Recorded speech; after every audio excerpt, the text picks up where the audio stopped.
Hey, what's up guys, it's Ryan and welcome to week number 49 of the top 5 Skyrim mods of the week. We're so close to episode 50 and I'm so excited to bring you guys a special episode next week, so stay tuned for that. But starting right into our top 5 list today, we have the Gizmodian Oblivion weapons for Skyrim.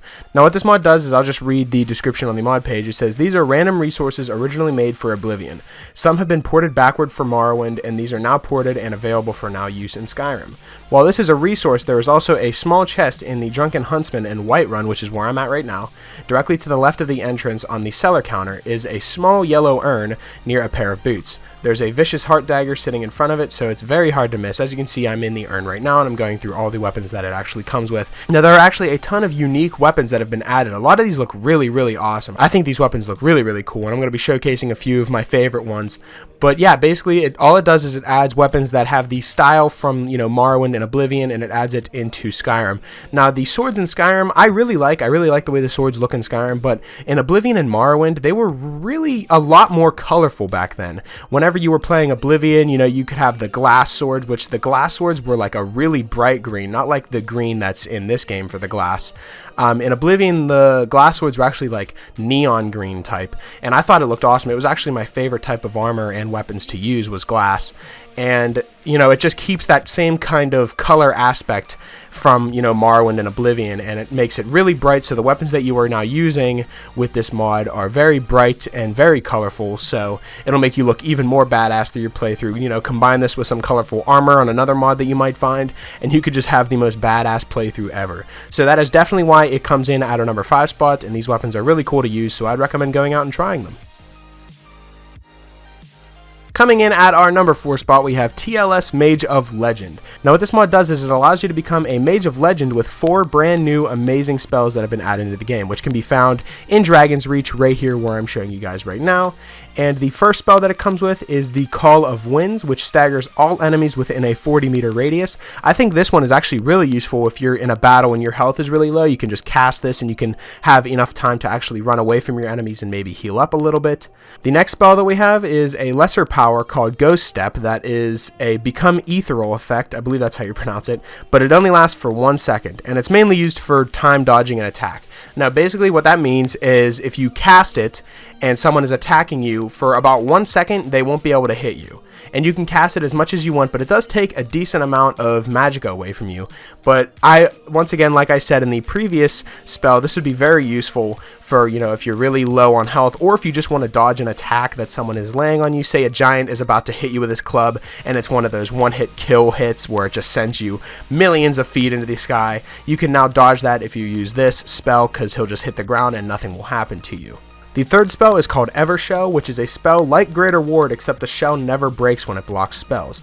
It'll block all damage until magicka falls under a certain point, and the spell has its own magicka absorbing properties, so you can never make the spell never take magicka. So that makes it so it's not, completely overpowered, but it's actually very balanced. And the fourth spell, which I think is really, really awesome, it is the Mana Bow. It's a last resort spell to summon a bow slower than Bound Bow, but at no cost. Anytime you hit someone with an arrow, it absorbs magicka though, and it gives it to the caster. So I think this is really cool. So if you're running out of arrows and you're trying to shoot people from long range, you can actually cast this, and it's like a bound bow, but it's a lot different because you can actually absorb magicka from people that you hit with this bow. And as you can see, it has a very high damage output. As you can see, I just hit 2 people square in the face, which I thought was very satisfying. And it is a spell that is going to save your life if you don't have many weapons at the time. Let's say you're kind of starting a new character and you just need to be able to kill people quick with your bows and you don't have anything, no arrows or anything like that. This will definitely save your life, and that is the fourth and final spell. So altogether, these 4 spells added into the game make for a great addition to the game, and that is why it comes in at our number 4 spot. So I'd strongly recommend downloading it. Coming in at our number 3 spot, we have the Great Immersion Overhaul. Now this actually changes a lot of things that are in the game, and just starting off at the first thing that it changes is it adds a deadly, intense, and fast-paced combat system with a reworked stamina system, a reworked health system, and the ability to evade attacks and an injury system. Combat will require skill and timing to master. It also has a completely redone economy system with realistic prices that make gold very important, as well as a new selling and buying ratio that makes the economy more dynamic and interesting. That's actually my favorite part of the game, how it changes the entire economic system in the game, so gold is a lot more important to focus on, because I know whenever I play, I just have 30,000 gold within my first 5 hours of gameplay and I have nothing to spend it on. But this is actually a lot more realistic, and it'll actually make you work harder towards earning gold. Disabled fast travel, which is going to make a lot of people sad out there, so you will now need to spend money on a horse or a carriage to get around faster. Now I think that'll add a lot more of game time and playability into the game, and it'll actually allow for people to go around and explore way more, so I think that's actually a really good thing to add into the game.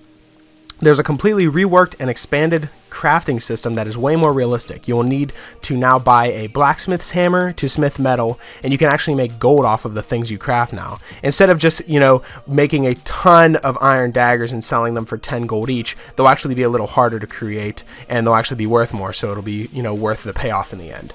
There's new racial stats, abilities, and powers that are 100% lore friendly and makes each race stand out and feel unique. Loot has also been redone and is now much more rare. This encourages you to look for the most valuable items to pick up rather than mindlessly picking up everything. There is now a new realistic carry weight system that actually makes sense. It'll only allow you to carry around the stuff that you actually need. Now this is probably going to be one of the hardest aspects to get used to, because I know I always go through and I just pick up everything that I find and I end up going to sell it. But my character's level 18 and I've leveled up quite a lot on this character that I'm playing through right now, and my carry weight is only 125. That is very, very low, and I believe I even have boots that make my carry weight even bigger, so it might even just be at 100 right now without the boots that I have on. So it's going to make the game a lot more harder whenever you're scrounging through caves and you need to find stuff to sell later on.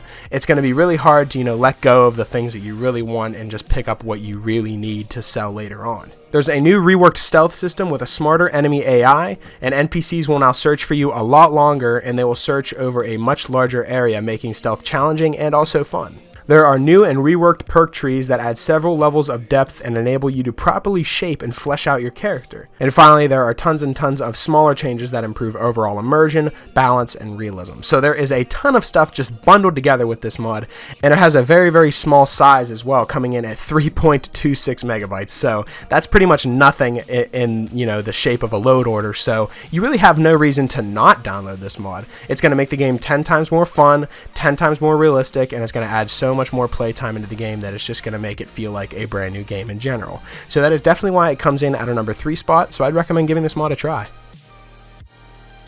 Coming in at our number 2 spot, we have Map Treasure Chest Home. Now I think in the past 3 mod episodes I've had one of these person's mods in every single one, the map, because these mods are just crazy. They're coming out and they're very useful and they're all very interesting.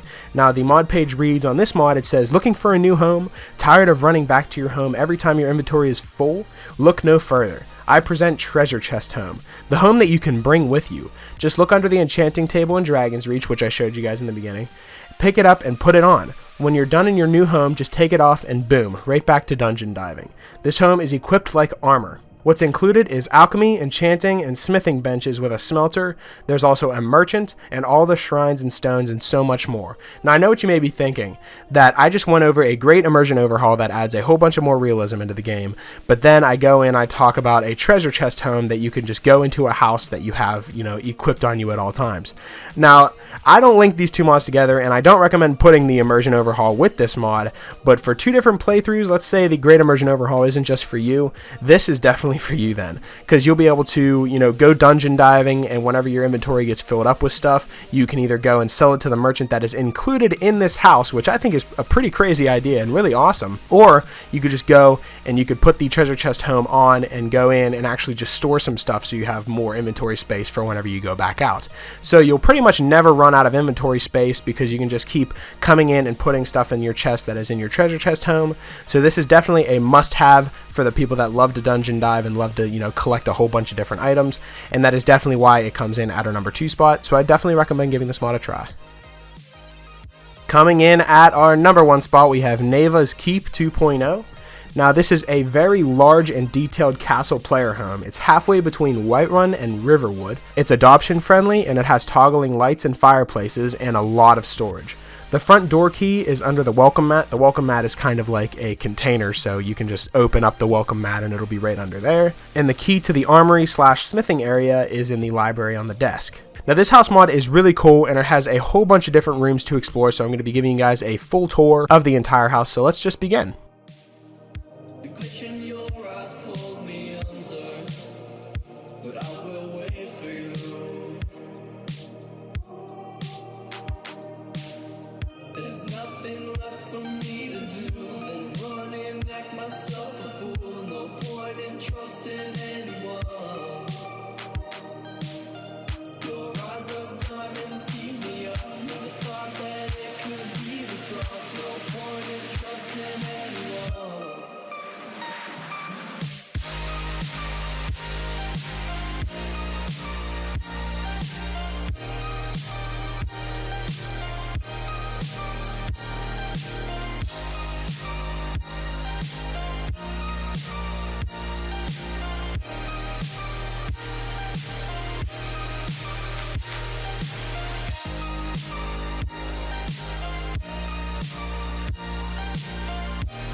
So as you can see, there is a whole bunch of content included with this house, and it is, 272 megabytes, so there is a lot of content all jammed into one player home, which I think is really awesome, and it'll definitely make for one of the best player houses that I've actually seen in a long time. So that is definitely why it comes in at our #1 spot, so I'd strongly recommend downloading this one. So that's pretty much it for this week's episode of the Top 5 Mods of the Week. Hopefully you guys did enjoy, and if you did, I would appreciate it if you left a like and subscribe if you're new. It helps me out a lot. And if you have any suggestions for mods that you'd like me to cover in future Top 5 Mod episodes, be sure to let me know in the comment section below, or you can follow me on Twitter. I'll be sure to leave my Twitter in the description, and you guys can follow me on there and leave me suggestions through there as well. And yeah, that's pretty much it. Hopefully you guys did enjoy, and I'll talk to you guys later.